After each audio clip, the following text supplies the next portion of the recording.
A spring of force constant K is cut into the lengths of ratio 1:2:3. They are connected in series and the new force constant is K prime. If they are connected in parallel, the new force constant is K double prime, then K prime is 2, K double prime is in the ratio. Okay. See, so this question is basically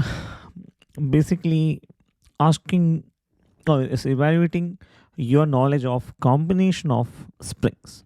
Okay, which of course is in series and in parallel. So first we'll have a understanding about this topic, combination of springs in series and parallel. Then we'll get to a conclusion what to exactly apply in this question. Okay, so give me a minute. I'll write down the basic concept of combination spring. And then we'll see how to do this. So to understand the concept of spring in okay, let us not discuss spring in series first. Let us discuss springs in general. So I've taken the example of two springs here, spring 1 and spring 2. Now, the earlier condition of the spring, say it would be like this. So this is spring 1. Okay, this is spring 1. And now there is no mass attached here. When there is mass attached here, so what happens is when there is mass attached here, what happens is the spring will undergo elongation, and this length spring it undergoes elongation. Now let me mark this as the terminal point of the spring as reference here. Okay, so this is the terminal point of the spring. It was earlier like this. In the final condition, the terminal point got displaced by distance x1. So when mass m1 is tied, displacement is x1. Similarly, for spring 2, what we say is, say this was the condition earlier. Okay, this was the condition earlier. There was no mass attached. So there was no mass attached, and now what's happening is that we have hooked the mass into this end of the spring, and therefore this spring will also undergo some elongation, and this is the terminal point. And what we see is that the distance between the initial position of the terminal point and that of the final position is x2. Therefore the elongation is x2 when the spring 2 is attached with a mass m2. Okay, now we know by Hooke's law that F1 is actually equal to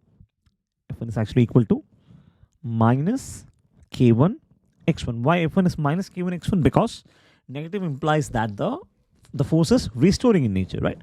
Similarly, we have F2 here is equal to minus K2 times x2. Okay, so I hope this much is clear. Okay, in the graph what I've done is I have taken F on the y-axis and x on the x-axis, and we know that since this equation is of the form y is equal to mx, it simply means that we have y on the x-axis, f on the x-axis, x1 on the x-axis, and therefore we have the slope being k. So which further implies here that this slope is actually k1, right, and the slope here is actually k2. Now from this graph it is very clear that slope k2 is actually greater than slope k1, right? Now if slope k2 is greater than k1, what does it mean? What does it imply? That is the fundamental concept behind this question. See, when we say that a spring with spring constant k2 is greater than a spring with spring constant, so what is k? K is the, my bad, I forgot to write it over here. So k is the spring constant. So when we say that spring constant k2 is greater than spring constant k1, it simply implies that spring with the spring constant k2 is a what? Is a more stiffer spring, right? Is a more stiffer spring. And what is the spring with spring constant k1? It is a less stiffer spring. So all of this based on the elongation that has took place by attaching the respective bodies. Okay, right. Okay, now, well, if this explanation has to make more sense, this has to be m1. This has to be m1. Why? Because only the same weight attached together we can compare these two springs. Okay, so that's it with the basic logic of spring constant. Okay, now let's see what happens when springs are connected in series and in parallel. Now we'll discuss combination of springs. How? We'll again use the same example of two springs. Okay, so now we have spring 1 with spring constant. Okay, let me write that also. We have spring number 1 with spring constant K1. When the spring is loose, it remains unextended. When the mass is attached, the spring will undergo extension, right? The spring will undergo extension. Similarly, when we have spring 2 with spring constant K2, it is unextended. When it is attached to a mass M, it will undergo extension, right? This is something we know. Springs being attached to a common wall. So this is the wall. These two springs were individually hanged. Now we have spring 1. So basically what happens is this spring is actually detached from here, right? If you see, this spring is detached from here and it is then hooked onto this. So basically, how do you get this diagram? You just hook the spring over here. This is how you get the new diagram, which is diagram number 3.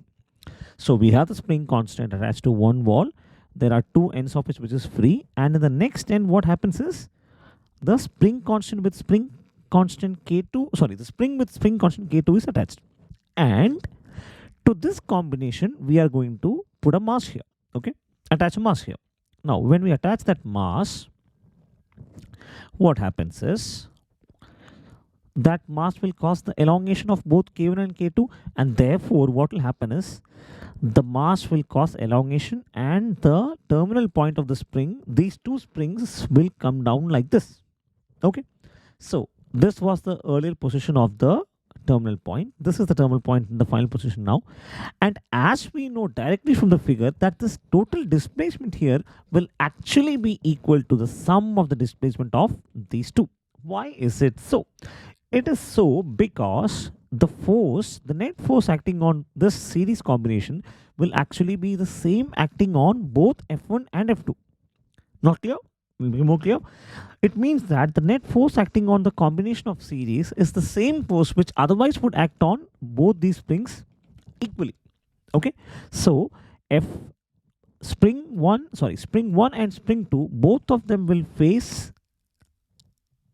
both of them will experience the same amount of force. Now what is F1? F1 we know that is is minus K1 x1, and what is F2? It is minus K2 x2. So what is F is equal to F1 is equal to F2 x2? It can be what is F1 is equal to F2? It can be replaced by one single term F. But what's important to understand here is that the total displacement, new displacement here will be actually equal to the algebraic sum of x1 and x2.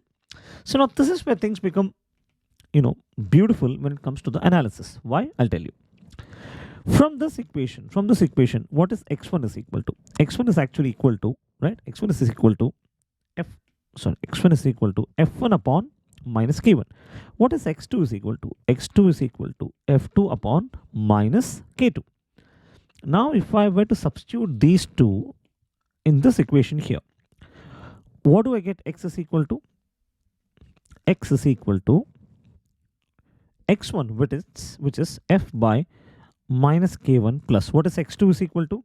X2 is again, this should be F1, right? This should be F1 and F2. Okay, so we have got here F1 and F2 by minus K2. Now what is X? X otherwise is for this new spring. So this is the new spring, right? This is the new spring which has a spring constant of X, and the total force acting here is F, right?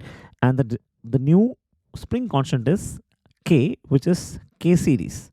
So I can write here that F is equal to K series into X. So instead of X I can write here F upon K series, of course minus, right?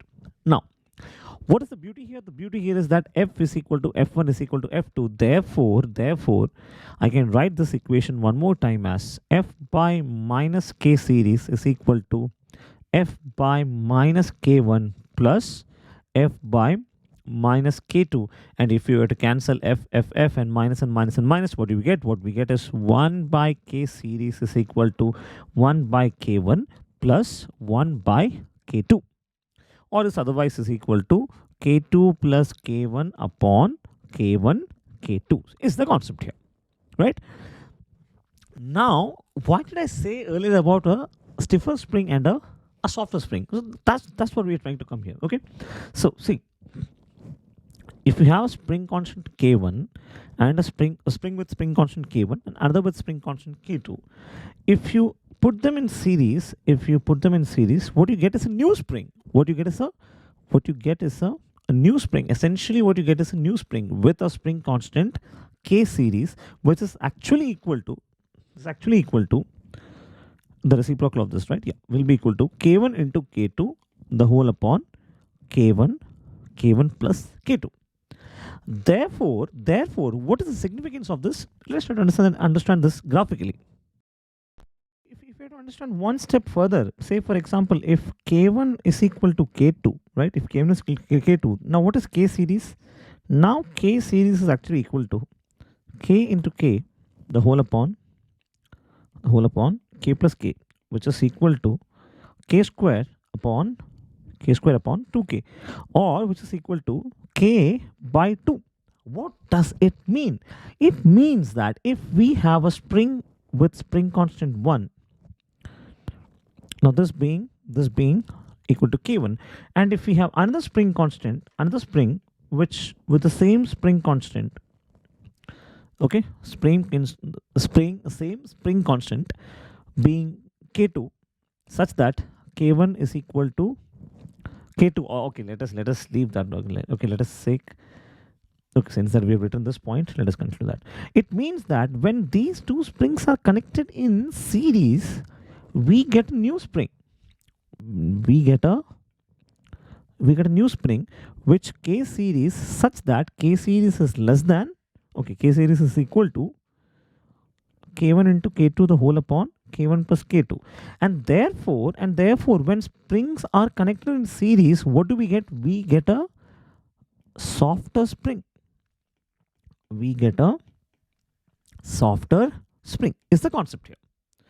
Yes, I do understand that the derivation is a bit messy. I would suggest you try to take it down on your own, try to draw these diagrams on your own and this graph also, then things will become more clear.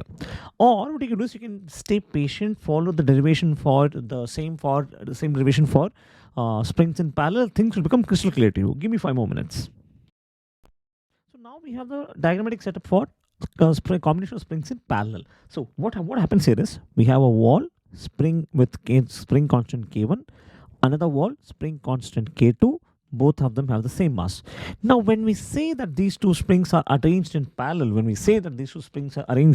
what we essentially do is both of them are connected together with one rod, and the mass is distributed by this rod equally to both the springs. Okay, so same wall, same mass through a common rod. Okay, so when I say rod, this is the rod that I mean. This is the rod. Okay, right. So what essentially happens, if you just try to understand the vector point of view, what happens here is there's one rod here, right? And this is spring 1. This is spring 1, which will actually exert a force F1 in the opposite direction. There's another spring 2 here, which will exert a force F2 in the opposite direction, and the net force will be experienced from the mass m, F.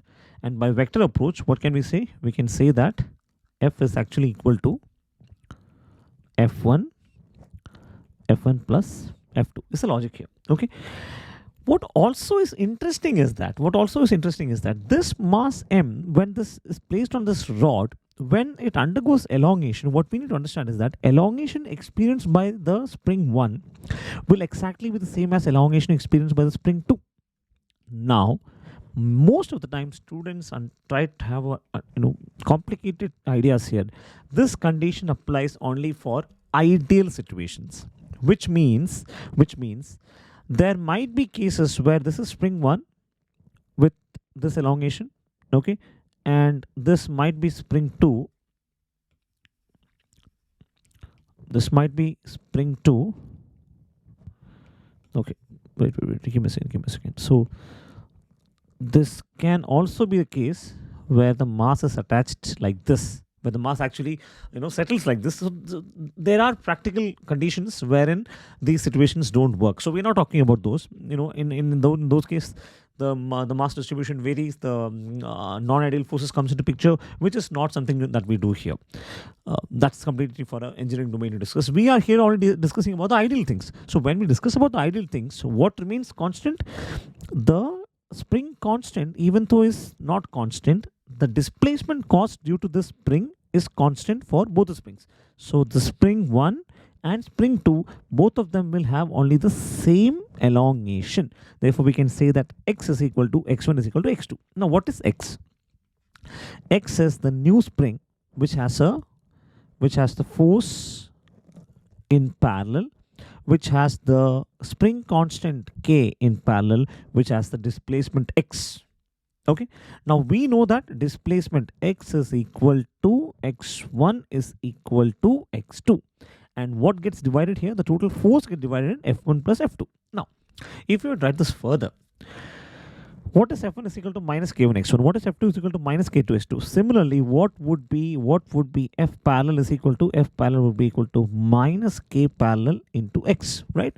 So if you were to bring all these values here, what is f parallel? F parallel is minus k parallel into x, which is equal to, right? Which is equal to, what is f1? F1 is minus k1 x1. So we have minus k1 x1 plus, what is f2? F2 is minus k2 x2. Now, what is common here? What is equal to all these three springs? X is equal to x1 is equal to x2. Therefore, we can replace this as minus kp is equal to x is equal to minus k into x1 plus minus k2. Instead of minus k2, we can write, sorry, instead of, oh, wait, what did I write? My bad. So now we can write here that, so this same equation, now what can we do? We can bring x is equal to x1 is equal to x2. So instead of x1, right? Instead of x1, what can I write here? Instead of x1, I can write this as x. Instead of x2, what can I write here? I can write this as x. And now what will get cancelled? X will get cancelled. Negative sign will cancel. So what we get is kp, which is parallel, springs in parallel is equal to k1 plus k2. Right? So we get kp is equal to k1 plus k2.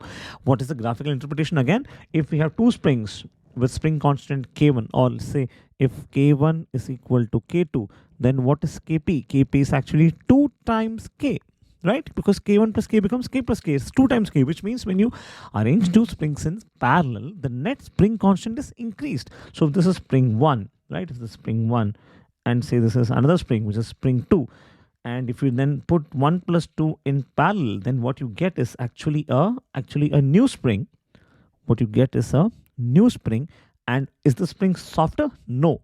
This spring is a more stiffer spring, right? This is a more stiffer spring. This is the concept that you should understand from, from the conceptual point of view.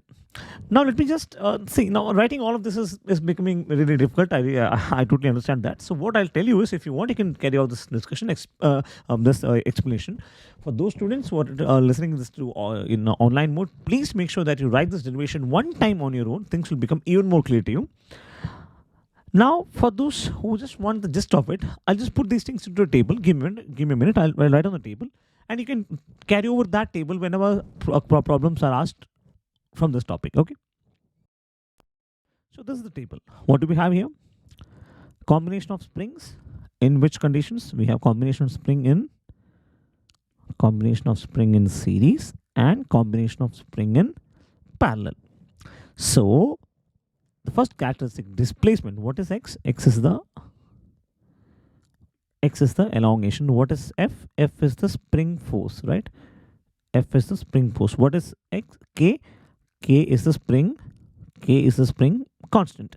So we know whenever we connect two springs in series and in parallel, we eventually get a new spring. Whenever we connect two springs in parallel, we eventually get a new spring. This new spring will have new constant, which will be x parallel, new force f parallel, right? And new spring constant, which is k parallel. When we connect springs in series, we will have new displacement x series, new spring force fs, and new spring constant ks. Now, what will be the excess will be equal to the algebraic sum of individual displacement. So, what is the concept here? How do we study this? In series, the force remains constant. In parallel, the elongation remains constant. In series, the elongation gets added. In parallel, the net force gets added. Okay. In series, the net along the spring's constant will be k1 k2 by k1 plus k2, whereas in parallel it will be k1 plus k2. So the net result is, when you connect this thing in connect the springs in series, the new spring is actually a lighter spring, whereas when you connect this thing in parallel, what you get is a more stiffer spring, right? Now, using these two, let us come back to the question and try to solve this. I hope if you have given much emphasis on the way of note taking, and if you have discussed this among yourself, you will have a clear understanding about the question, the concept of series and parallel.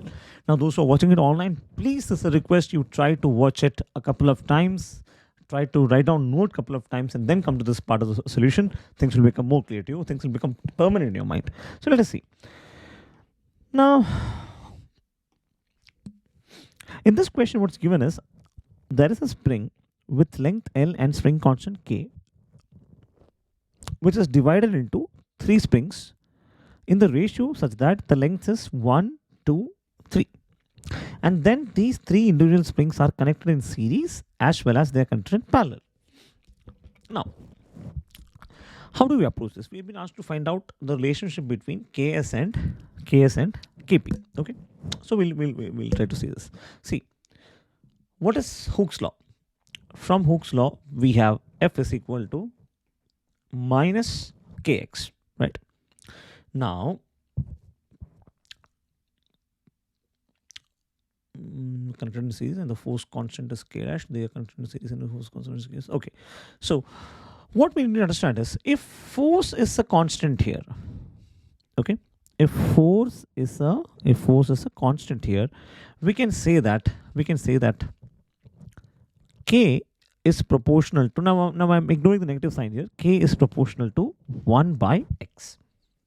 Of course, that makes sense, because it means that if K is more, then also if x is less, then K is more, which means if x is less, this elongation is less, then we have a more stiffer spring. And if x is more, it implies that the spring is less stiffer in nature. This is the concept, right? Okay. Now let us assume the original length of the spring to be 1x plus 2x plus 3x, 6x. And when it is divided in the ratio 1 is to 2 is to 3, we get the springs as springs with lengths as 1x, 2x, and 3x. Okay, right. With this, let us see how to approach this question. So, we know that k is proportional to 1 by x, which means k into x is a constant, which means k into s is a constant, and this will be constant for all the 4 springs. So if I were to write this, how can we write? We can write the spring with this equation as capital K, that is a spring constant. So say, okay, what letters do we use here for ease of clarity? Okay, let us use it. So we have spring K into, instead of x we'll have 6x, right? Here it will be K1 into, right, K1 into, okay, or maybe to understand, to make this concept better, I can write like this: K into capital L, K into L1, K1 into L1. For this spring we'll have K2 into L2, and for the third spring we'll have K3 into L3. Now we know that K into L will be equal to K1 L1. K into L would be equal to K2 L2. Similarly, K into L will also has to be equal to K3 into L3. Right? Why? Because K into x is a constant. Now, for the same force applied. Now this equation, we can write this one more time. But this time, what will L1 be? L1 would be 1x. And what would be L? So, let me erase. Okay. So we have k here, and instead of L we have 6x. This would be k1, and instead of L1, what do we have? L1 is 1x. So into 1x. So we have 6kx is equal to k1 into x, and therefore what is k1?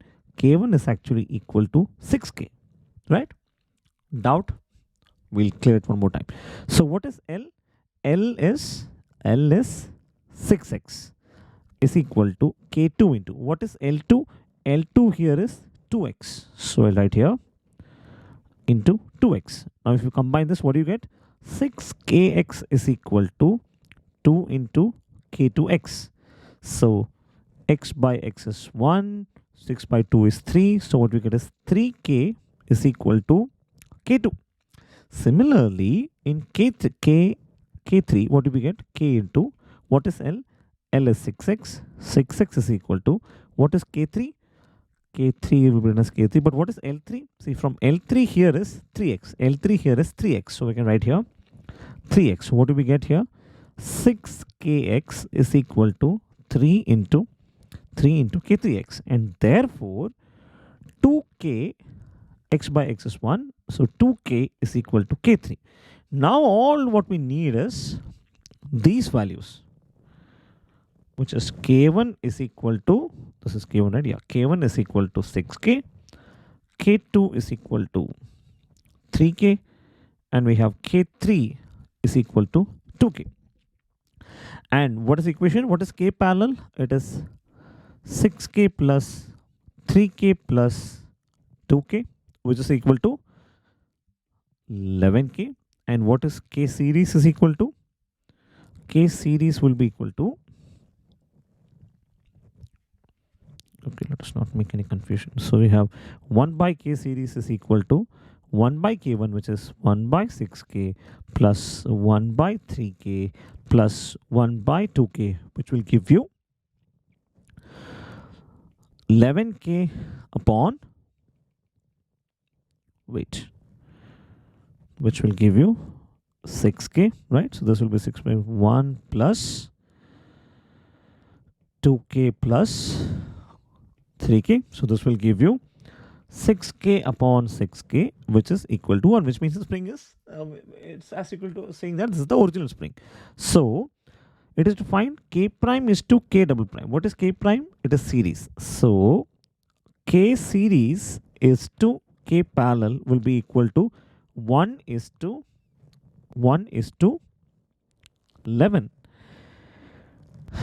And therefore the correct option is option C, 1 is to 11. I think there is a mistake, right, in the LCM. Yeah. So what is that? That should be, we don't need k here, right? Yeah, we don't need k here. What we get is 1 by 6k. And now what we get is simple. We're going to 1 by k. So now these two k will eliminate. Yeah, now it's correct. So what we get is 1 is to 11. So that's the answer for you. A really good question, which actually, see, I would have directly solved this question at this step. How? Just by taking k1 L1, k2 L2, k3 L3, and knl. But the reason why I explained so much is that I want you to understand the way, how did these formulas arrive? How did we come to k parallel and k series? Because that is the concept. Okay. Right. Having said that, let's move to the next question, which